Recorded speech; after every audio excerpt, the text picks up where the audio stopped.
presiden, menteri ini, menteri sudah vaksin, itu jelas itu vaksinnya bohong-bohongan tuh. Ya, mungkin bukan vaksin itu, tapi kitanya yang disuruh korban. Tadi sudah ada video Indonesia mendukung pembantaian massal. Ini berarti Indonesia dijajah Cina. Memang Cina kepengen menguasai Indonesia, menggantikan orang pribumi diganti dengan mereka. Mau dibantai kita, tapi tidak lewat perang, tapi lewat vaksin. Ada tulisan lagi ini. Saya tidak bisa membayangkan bila masyarakat Indonesia banyak yang telah divaksin. Setelah tahun depan atau 2 sampai 3 tahun lagi bakal ada peristiwa kematian massal di Indonesia. Dan di saat itu pula ada garda laskar yang dari pekerja-pekerja Cina yang sekarang sudah dipekerjakan di Indonesia. Mereka pura-pura membantu korban kematian. Dan tersebarlah Cina-Cina di seluruh pelosok Indonesia. Dan pemerintah ini memberikan kelonggaran kepada mereka untuk ikut memerintah negara ini. Ini adalah biaya yang sangat murah untuk menguasai Indonesia daripada perang terbuka karena kelemahan dan kelengahan rezim cebong ini. Bukan kelemahan, memang presidennya sudah mendukung itu ya. Na'udzubillah min. Ya, kelemahan dari yang aslinya bukan pendukung tapi dipaksa menjadi pendukung, kok mau saja ya. Mari kita waspada. Sudah jelas sekali prediksinya Sri Bintang Pamungkas dulu ya, mau merubah Cina mau menguasai Indonesia, menggantikan orang Indonesia diganti dengan mereka. Na'udzubillah min dzalik. Waspadalah, kita harus ada perlawanan. Kalau bisa kompak, kalau nggak bisa kompak ya mayoritas melawan. Allahumma amin, biar kita tidak dijajah. Kita sudah dijajah. Assalamualaikum warahmatullahi wabarakatuh. Jumpa kembali dengan OCM Channel. Kiai Haji Najih Maimun dipolisikan, diduga sebar hoax vaksin COVID-19. Pojok1.id. Barisan Kesatria Nusantara atau BKN resmi melaporkan Kiai Haji Muhammad Najih Maimun alias Gus Najih Maimun, putra ulama harismatik Kiai Haji Maimun Zubair atau Mbah Mun almarhum, ke polisi. Ulama Kiai Haji Najih Maimun dipolisikan karena diduga menyebarkan berita hoax soal vaksin COVID-19. Laporan terhadap Gus Najih Maimun diterima dengan nomor STPA-Romawi 7-Romawi 2021-Reskrim Suspolda Jateng pada Jumat 16 Juli 2021.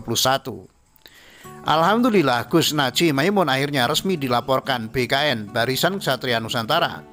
Dugaan menyebarkan berita bohong yang memecah belah dengan menyebut pemerintah RI mendukung pembantaian massal lewat vaksin COVID, sekaligus tuduhan membabi buta lainnya terhadap PBNU, kata pengacara Mu'anas Alaidit, dikutip dari akun Twitter pribadinya @muanas_alaidit.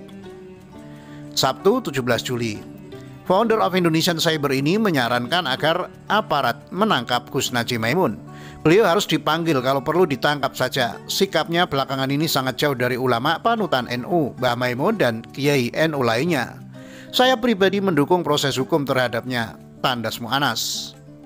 Laporan terhadap Gus Najih Maimun mendapat reaksi beragam dari warganet. Ada yang setuju, tapi tak sedikit pula yang menentang. Wih, dikit-dikit polisi, dikit-dikit tangkap. Dulu pimpinan Gontor Kiai Hasan Sahal dilaporkan, sekarang pengasuh Al Anwar Gus Najih dilaporkan. Cetus @sambudi_99. Semua yang berbeda kok dimungsuhi. Jangan-jangan nanti kalau tiba-tiba revolusi dimulai dari Ponpes, bukan lagi dari kampus nih, sambungnya.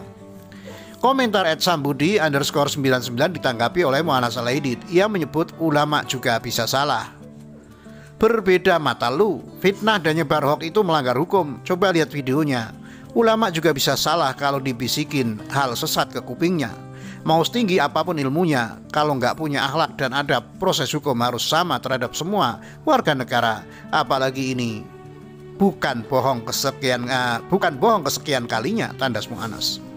Vaksin bohong-bohongan. Sebelumnya putra Kiai Haji Maimun Zubair atau Mbah Mun almarhum, Kiai Haji Muhammad Najih Maimun atau Gus Najih Maimun mengomentari program vaksinasi yang dilakukan pemerintah. Gus Najih menilai bahwa program vaksin adalah upaya Cina untuk menguasai Indonesia. Menurutnya, Cina punya cara menguasai Indonesia dengan cara memberikan vaksin, bukan dengan cara berperang. Jelas itu vaksin bohong-bohongan tuh.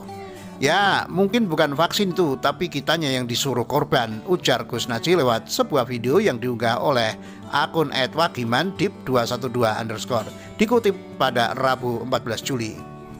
Tadi udah ada video Indonesia mendukung pembantaian massal, ini berarti Indonesia dijajah Cina. Memang Cina kepingin menguasai Indonesia, menggantikan orang pribumi diganti dengan mereka. Mau dibantai kita, tapi tidak lewat perang, tapi lewat vaksin, sambungnya. Dia menjelaskan bahwa beberapa tahun ke depan ada peristiwa kematian massal karena vaksin.